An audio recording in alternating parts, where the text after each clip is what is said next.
Allah itu dalam keadaan batin.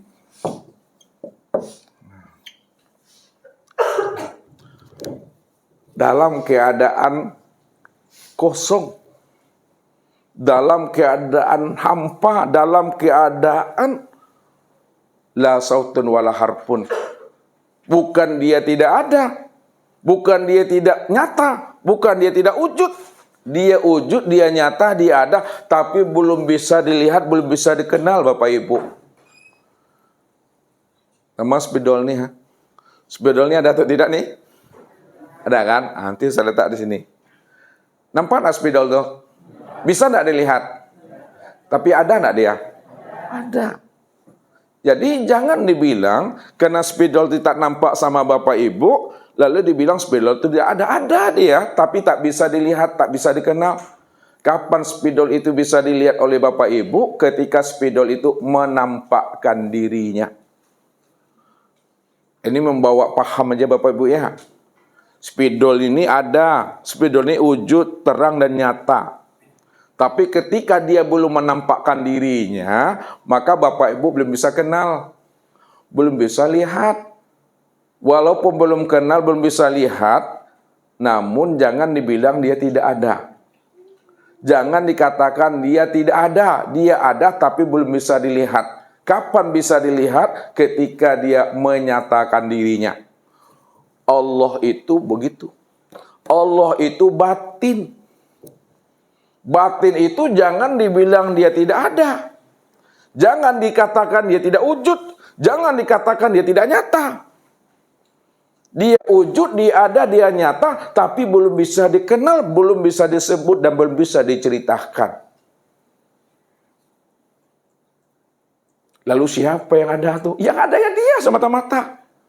Karena yang ada hanya dia semata-mata, maka disinilah orang-orang arifin menjelaskan akan hakikat rahasia dirinya. Karena dia cuma yang ada semata-mata, maka disebutlah dirinya itu dengan huwa. Atau disebut namanya Zatul Bihal. Atau dikatakan namanya Zatul Bahdi. Atau disebut namanya wujud mutlak. Atau disebut namanya wujud hakiki.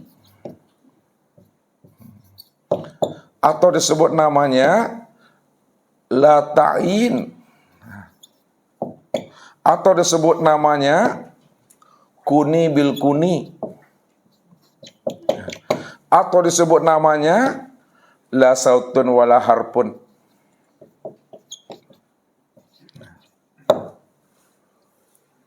Huwa zatul bihal, zatul bahdi, wujud mutlak, wujud hakiki, la ta'in, kuni bil kuni, la sautun wala harpun, menjelaskan tentang rahasia dirinya nggak pernah bisa disebut,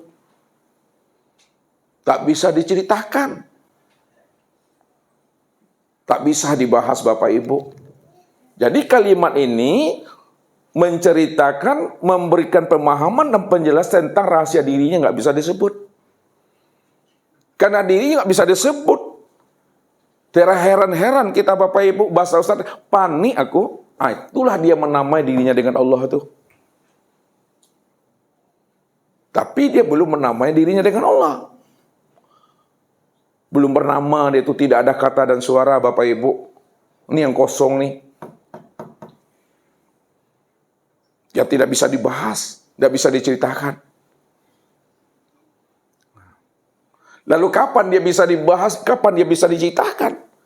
Ketika dia pingin, dia itu menampakkan dirinya. Dia pingin dikenal. Ketika dia pingin dikenal, ya, barulah dia akan menampakkan dirinya. Maka disitulah dia berimajinasi.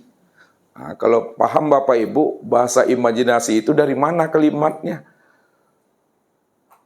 Allah itu bernazar, yang disebut namanya nazarullah. Nazarullah itu alam pikir Tuhan. Alam pikir Tuhan itu dikembangkan maknanya Allah berimajinasi, dia merenungkan, ya, dia berpikir dengan dirinya sendiri di situ. Maka disitulah dia mengatakan, kuntu kanzan mahfian wa ahbabtu an u'rafa wa khalaqtul khalqa li'arifani. Situ duduknya.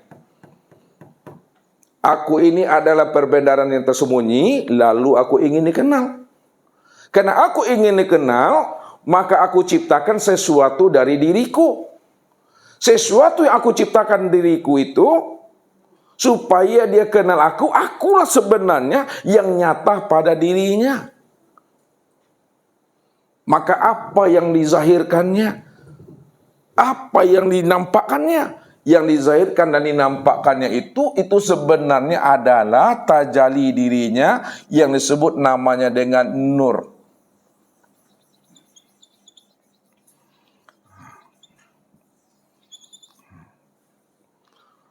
Ini yang sebut nur. Siapa nur ini?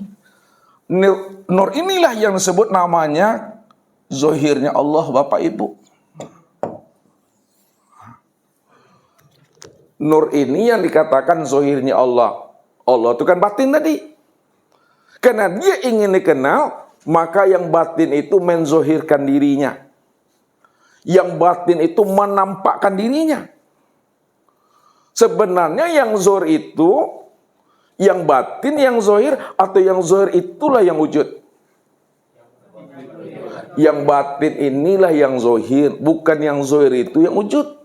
Yang batin ini yang zohir, yang batin itulah yang wujud. Karena dia ingin dikenal, maka dia menampakkan dirinya. Ketika dia menampakkan dirinya, menzohirkan dirinya, zohir dirinya itulah yang disebut namanya dengan nur. Karena nur ini asalnya daripada dirinya, maka disebutlah namanya nur ilahi.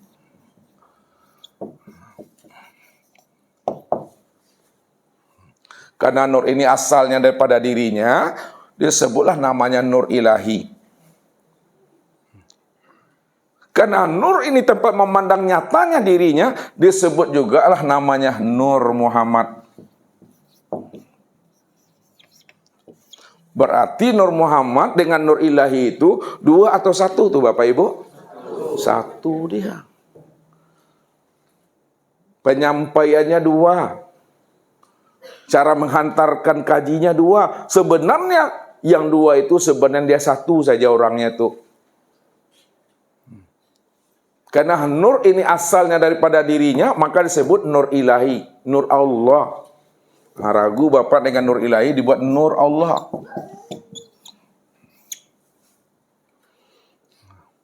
Karena nur ini tempat memandang nyatanya dirinya, maka disebut namanya Nur Muhammad. Itu dia. Ketika dia telah zahir, barulah kita bisa mengenal akan dirinya. Itulah yang Allah katakan, khalaqtuka li ajli.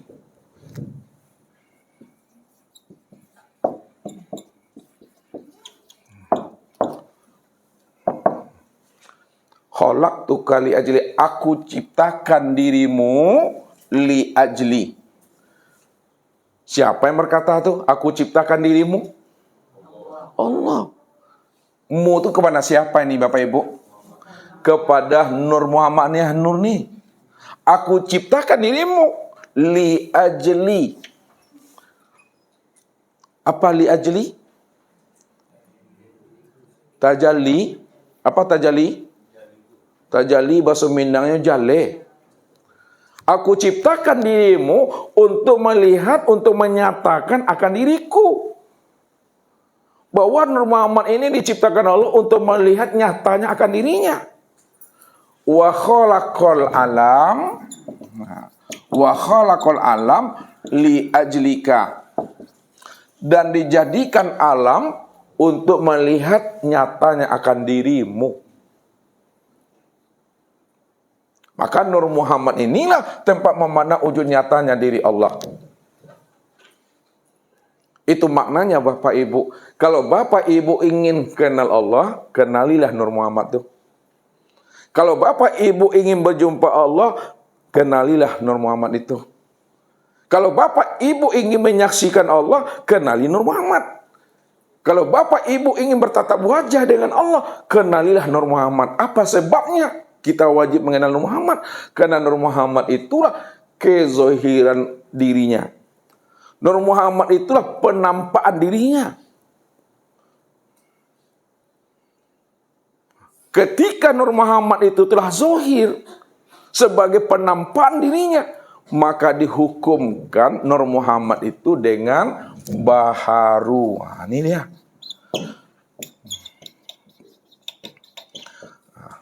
Nur Muhammad itu dihukumkan dengan hukum baharu. Nur Muhammad itu dihukumkan dengan muhaddas. Nur Muhammad itu dihukumkan dengan sesuatu. Nur Muhammad itu dihukumkan dengan hamba. Nur Muhammad itu dihukumkan dengan makhluk.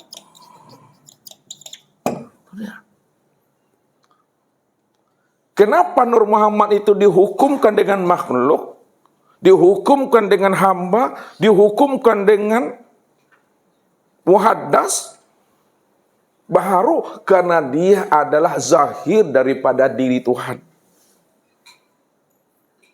Kalau dia sudah zahir, dihukumkan dengan muhaddas, baharu, dihukumkan dengan sesuatu, dihukumkan dengan makhluk dan hamba itu, Bapak Ibu. Ini memahaminya. Jadi, kesimpulan sementara, yang dikatakan makhluk itu siapa, Bapak Ibu? Ini dia Nur Muhammad. Yang dikatakan hamba, Nur Muhammad. Yang dikatakan sesuatu, Nur Muhammad. Yang dikatakan muhaddas dan baharu siapa itu? Nur Muhammad. Karena Nur Muhammad itu kezohiran Allah. Ya. Walaupun dia dikatakan baharu, walaupun dia disebut muhaddas, walaupun dia dikatakan sesuatu hamba dan makhluk, karena dia adalah penampakan diri Tuhan, maka disebutlah namanya dengan wujudullah. Disebut juga namanya dengan ainullah. Disebut juga namanya hakikatullah. Disebut juga namanya miratillah.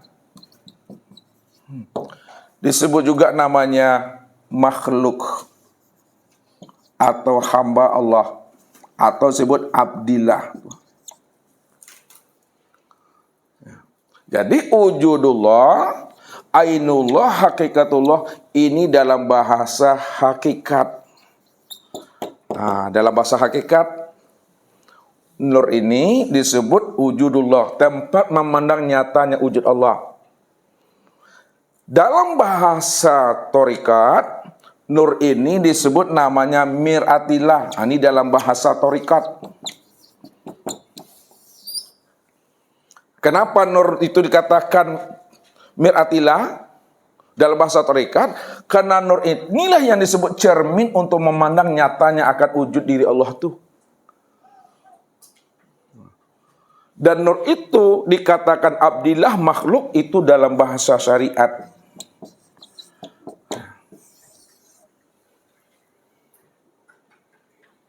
Ya. Dalam bahasa syariat disebut abdillah, hamba Allah atau makhluk Allah. Karena dia terzahir daripada dirinya. Itu yang dihukumkan makhluk itu. Itu yang dihukumkan kepada hamba. Itu yang dihukumkan sesuatu. Itu yang dihukumkan dengan muhaddas dan baharu itu. Dalam bahasa ma'rifatnya, nur itu tiada lain adalah Allah. Tiada lain adalah Allah. Kenapa nur itu tiada lain adalah Allah? Karena nur itu tidak pernah berpisah, tidak pernah bercerai, esa dengan dirinya. Ini yang Allah maksudkan tentang nur ini. Wajah alulahu min ibadihi juz'an. Aku jadikan Nur Muhammad itu sebenarnya adalah bahagian daripada diriku. Nih, bahagian. Contoh Bapak Ibu, nih. Nah, ini kertas tisu namanya, ya. Nah, lalu karena dia ingin dikenal, dia ingin disebut, ya, maka dia menampakkan dirinya, menzohirkan dirinya, nih, menampakkan dirinya. Ah. Pertanyaannya, sobekkan ini apa namanya, apa sebutannya bagi tisu yang disobek ini? Ini yang dikatakan bahagian wajah alulahu min ibadi juz'an. Kalaulah ini adalah bahagian daripada yang disobek, maka bahagian yang disobek itu tiada lain siapa itu? Tiada lain adalah tisu itu sendiri. Ini yang dikatakan bahagian. Dua, hakikatnya satu. Dua dalam penyampaiannya. Dua dalam sebutannya. Tapi hakikat yang disebut itu adalah satu. Ini yang selalu Ustadz kiaskan dengan Bapak Ibu.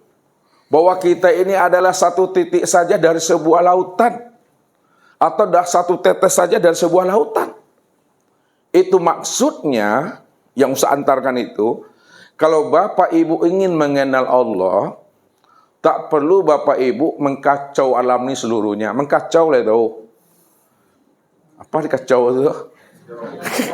Dikincah. Jangan dikincah alam itu seluruhnya. Jangan diasah-asah alam itu. Jangan dijelajahi alam itu. Ya. Cukup kenali akan diri ini. Maksudnya dengan kias yang Ustaz sampaikan, kalau Bapak Ibu ingin tahu namanya asinnya air laut, perlukah Bapak Ibu menghabiskan keseluruhan air laut itu untuk diminum? Enggak. Dihabiskan pun tidak sanggup Bapak Ibu. Abi mau Bapak Ibu alurnya abi itu. Takkan pernah sanggup Bapak Ibu menghabiskan air laut itu. Kalau ingin mencoba asinnya air laut, tak perlu dihabiskan semuanya. Tidak perlu diminum semuanya. Cukup ambil air laut itu 1 sendok, lalu teteskanlah di lidah ini. Ketika 1 sendok itu diteteskan di lidah, walaupun 1 tetes, apa rasanya Bapak Ibu? Asin. Itu artinya 1 tetes air laut yang kita teteskan di lidah itu, asin, itu memberikan pemahaman sesungguhnya air laut itu adalah asin. Untuk mengenal Tuhan, ya, cukup Bapak Ibu mengenal nur ini. Kenapa untuk mengenal Allah itu kenali nur? Karena nur itu bahagian daripada dirinya.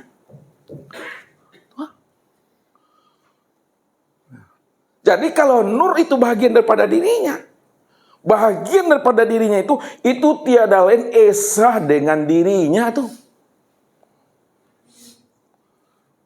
Kenapa esa dengan dirinya? Karena nur itu adalah kenyataan untuk memandang dirinya. Ya, maka dikatakan dirinya itulah yang sebenar-benar wujud. Di mana yang sebenar-benar wujud? Dirinya Allah itu yang sebenar-benar wujud, dan yang wujud itu bukan dirinya. Apa maksudnya itu coba? Dirinya Tuhan itu, dirinya Allah itulah yang sebenar-benar wujud, namun yang wujud itu bukan dirinya. Yang wujud siapa tuh? Muhammad. Nur Muhammad nih. Dirinya Tuhan itu yang sebenar-benar wujud, sedangkan yang wujud ini itulah bukan dirinya.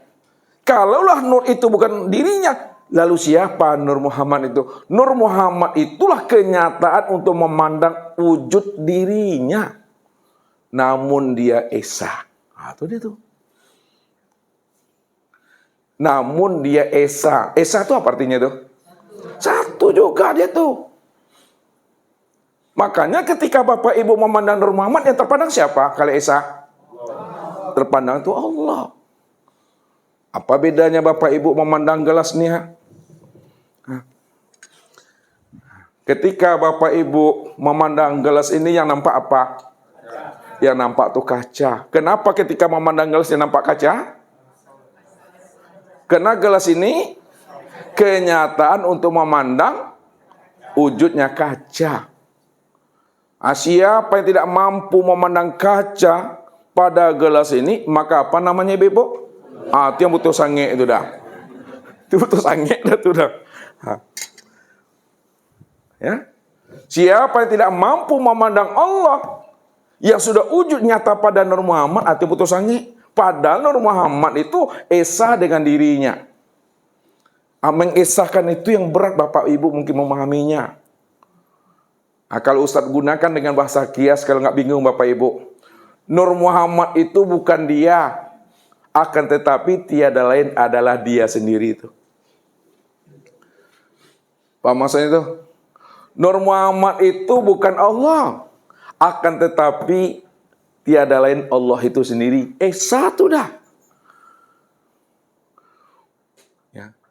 Kalau Ustadz bilang Nur Muhammad itu Allah, tercengang aku. Ya, kaget nantinya, makanya dikiaskan dulu. Nur Muhammad itu bukan Allah, namun tiada lain Allah itu sendiri. Agak payah Bapak Ibu memahaminya. Saya buat contoh lagi sini. Ini gelas Bapak Ibu. Gelas. Kita isi air panas. Isi air panas, kemudian ditutup. Sekitar 5-10 menit. Setelah dibuka tutupnya, kemudian ada muncul sini gelembung-gelembung sini. Ini apa namanya itu? Uap. Ini uap ya, kita melatih pandangan zahir dan pandangan batin. Secara pandangan zahir, apakah uap ini air panas? Tidak. Uap, bilanglah uap. Air panas, katakan air panas. Paham itu? Itu zahir tuh, pandang zahir. Lalu kita tilik dengan pandangan hati, pandangan batin, pandangan basyirah. Apakah uap ini air panas? Iya. Kenapa uap itu air panas? Karena asalnya daripada air Ustaz antarkan dengan bahasa kias. Ya. Lihat. Agak tagas ketik tengok tuh. Aku udah panik juga. Dari tadi lagi nih. Lihat dengan bahasa kias, perunggu namanya. Uap ini bukanlah air panas, akan tetapi tiada lain air panas itu sendiri. Soalnya lagi, uap ini bukanlah air panas, akan tetapi tiada lain air panas itu sendiri. Inilah yang dikatakan wajah alulahu min ibadi juz'an, bahwa sesungguhnya uap itu bagian daripada diriku itu. Nur Muhammad itu bukanlah aku, kata Allah. Akan tetapi tiada lain aku juga. Nur Muhammad itu bukan Allah, namun tiada lain Allah itu sendiri. Kenapa? Waja'alu lahu min ibadi juz'an, bahwa sesungguhnya Nur Muhammad itu adalah bagian daripada diriku. Itu yang Allah katakan khalaqtuka li ajli.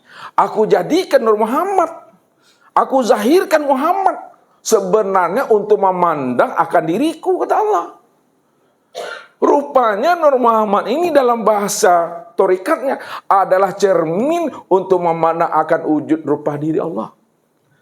Bapak Ibu, ya, ketika pakai lempong siti, tidak ada cermin, rapi tidak memasang itu? Tidak rapi. Maka cermin itu apa gunanya bagi Ibu? Untuk melihat wajah ketika ingin memasang lempong siti itu biar jelas dia. Allah, ya, ingin tahu, ya, siapa dirinya ini. Karena dia ingin tahu siapa dirinya, maka dia bercermin untuk memandang dirinya. Cermin untuk memandang dirinya, itulah yang katakan Nur Muhammad itu. Nur Muhammad itulah cermin untuk memandang dirinya. Sebenarnya siapa yang bercermin itu? Yang bercermin itu Allah. Maka kalau Allah yang bercermin, diri siapa yang nampak di dalam cermin? Diri Allah. Kalau ibu-ibu bercermin di rumah, nampak diri Ustadz tadi itu. Kenapa tak nampak diri Ustadz? Karena yang bercermin siapa? Yang bercermin diri ibu-ibu sendiri. Sekarang Allah cuma yang bercermin. Karena dirinya cuma yang bercermin. Dirinya cuma yang berdiri di depan cermin. Kalau Allah yang bercermin, maka diri siapa yang nampak dalam cermin? Itulah diri Allah itu. Kamu mudah memahaminya itu, makanya jangan dipersulit. Kan? Ini belum didengar kajian di barik bana lah kaji wah. Pernah Bapak Ibu timbang kaji itu? Makanya dibilang oleh Allah, ini indazoni abdi bi. Aku ini menurut sangka hambaku. Kalau dia bilang mudah, asik, senang, mudah, senang, asik, dah tidak. Kalau dia bilang sulit, susah, berat, berat, dah tidak. Tergantung suasana hati ini ya. Maka perbaiki hati selalu berbaik sangka dengan Tuhan, Bapak Ibu. Jangan buruk sangka sama Allah tuh. Baik sangka selalu. Ya. Makanya kalau kita mau berbaik sangka dengan Allah, Allah pasti mau datang menemui kita. Allah ingin memperkenalkan dirinya kepada kita. Siapa yang datang kepada aku dengan berjalan, kata Allah, datang dia kepada aku, ingin mencari aku dengan berjalan. Aku songsong ia dengan berlari. Songsong lah itu ibu, songsong. Allah jemput kita tuh. Siapa yang datang kepada aku dengan sejengkal, aku datang menemuinya dengan sehasta tuh. Maka kehendak Allah lebih mendahului kehendak hamba kepada dirinya. Kalau kita pingin jumpa Allah, Allah itu pingin rindu lagi untuk menemui Bapak Ibu sebenarnya. Maka orang yang hadir ini adalah orang-orang yang rindu ingin menjumpai Tuhan. Itu dia. Nur Muhammad inilah yang dikatakan bahagian daripada dirinya. Ya. Jadi orang yang ingin mengenal Allah, orang yang ingin jumpa Allah, orang yang ingin menyaksikan dan bertatap wajah dengan Allah, jalannya kenali Nur Muhammad ini. Karena inilah penzohiran dirinya. Inilah penampakan dirinya. Bahasa tauhidnya, inilah tajalli dirinya. Karena dia ingin dikenal. Dah paham Bapak Ibu sampai sini? Dah paham atau belum nih? Insya Allah. Sekarang kita lanjut lagi. Ini sampai jelas Tuhannya. Kalau enggak jelas Tuhannya, janganlah pulang dulu lah. Kalau bisa minta sama Allah, jangan mati dulu. Iya. Ini Nur Muhammad. Sekarang Nur Muhammad ini benar-benar sudah wujud, benar-benar sudah nyata dia pada alam semesta. Nih. Alam semesta.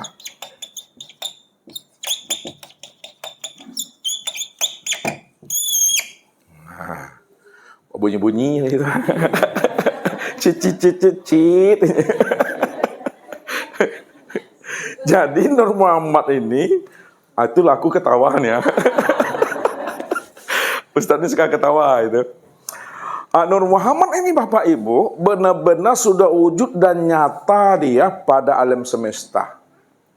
Ya. Jadi jangan Bapak Ibu cari juga Nur Muhammad tuh lagi. Karena Nur Muhammad itu sudah wujud, sudah terang, sudah nyata pada alam semesta. Sekalian alam nih Nur Muhammad namanya nih ha. Seisi alam nih, apapun bentuknya, apapun rupanya, mulai dari yang besar sampai kepada yang kecil sampai kepada yang halus, itu adalah Nur Muhammad. Termasuk Nur Aini. Masuk situ tuh. Apalagi Nur Hayati. Jadi Nur Muhammad itu sudah nyata pada alam semesta. Kalaulah Nur Muhammad itu sudah wujud dan nyata pada alam semesta, maka alam semesta itulah tempat memandang wujud nyatanya diri Allah itu. Kenapa alam semesta ini tempat memandang wujud nyatanya diri Allah? Karena alam semesta inilah yang dikatakan Nur Muhammad, dan Nur Muhammad itu tempat memandang wujud nyatanya diri Allah. Disitulah Allah mengatakan Allah nurus samawati wal ardh.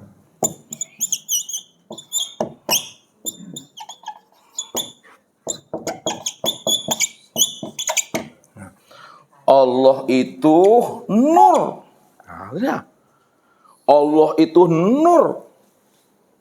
Nur itu benar-benar terang. Nih, Allah itu nur. Jadi nur itu jangan diartikan cahaya, Bapak Ibu ya. Allah itu adalah nur. Nur itu maknanya terang. Terang itu maknanya apa? Jelas. Jelas itu apa? Nyata. Nyata itu apa? Wujud. Allah itu benar-benar wujud, benar-benar nyata, benar-benar jelas, benar-benar terang pada sekalian langit dan bumi.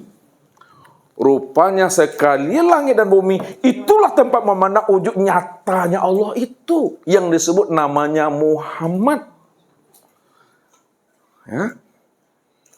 Jadi Allah itu benar-benar wujud, benar-benar nyata, terang dan nyatanya Allah itu sudah nyata pada sekalian langit dan bumi.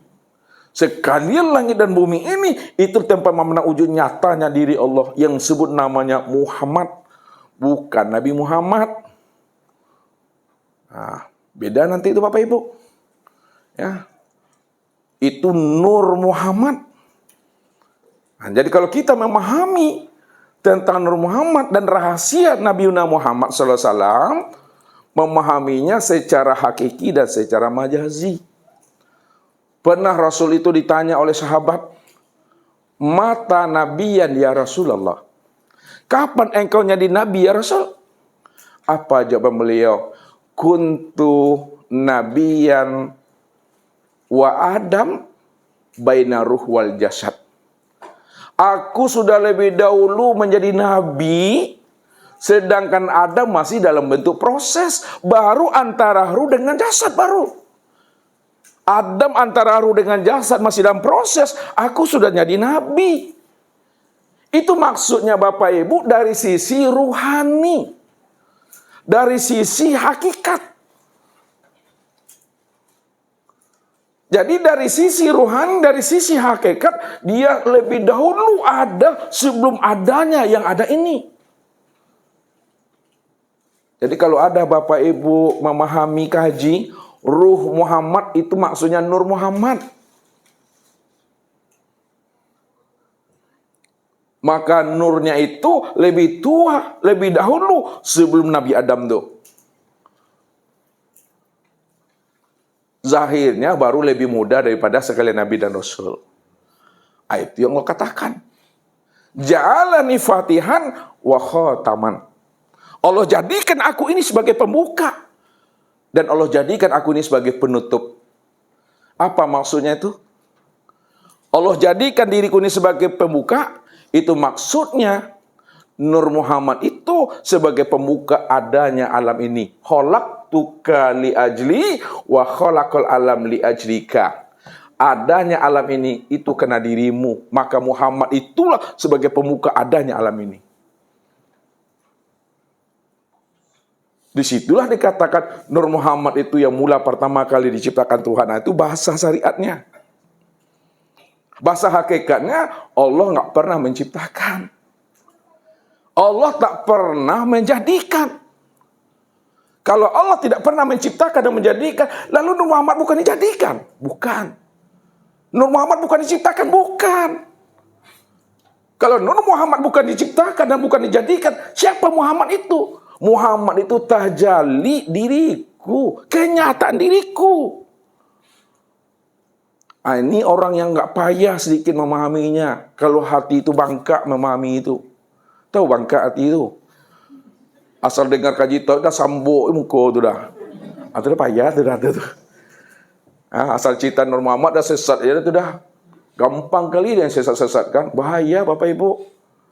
Kayaknya sudah kenal kali dengan Tuhan. Itu sok kenal itu. Mati nanti baru asailah. Dia taunya hanya membaca buku saja. Kitab ini. Ya. Tidak tahu dia makna yang sebenarnya. Allah memberitakan kepada dirinya, nggak pernah tahu dia. Yang disebut namanya ilmu laduni itu. Ya. Makanya Allah bilang apa? Ya'lamuna zahiran minal hayatid dunya wa hum anil akhirati hum ghafilun. Pasti enggak tahu artinya itu. Ibu tahu artinya tuh? Itu kan? Kena salah Ustaz ngomong itu. Mereka itu hanya tahu memahami yang zohir-zohir saja dari kehidupan dunianya. Padahal masalah hakikat, mereka itu amat buta dan lalai, kata Tuhan. Maka orang yang mampu memandang yang zohir saja dari kehidupan dunianya, itulah pandangan iblis itu, Bapak Ibu. Pandangan iblis itu pandangan yang hanya mampu memandang yang zohir saja dari sisi kehidupan dunia ini. Buktinya, ketika diperintahkan Allah, hai iblis, sujud kamu kepada Adam. Apa jawaban iblis, Bapak Ibu? Ana khairu minhu, khalaqtani minan nar wa khalaqtahu min tin. Ya Allah, aku ini lebih baik daripada dia, ya Allah. Karena engkau ciptakan aku daripada api, dan Adam engkau ciptakan daripada tanah. Tentu mana yang mulia api daripada tanah, ya Allah? Tentu mulia api. Karena dia memandang Adam itu diciptakan dari tanah tembikar saja.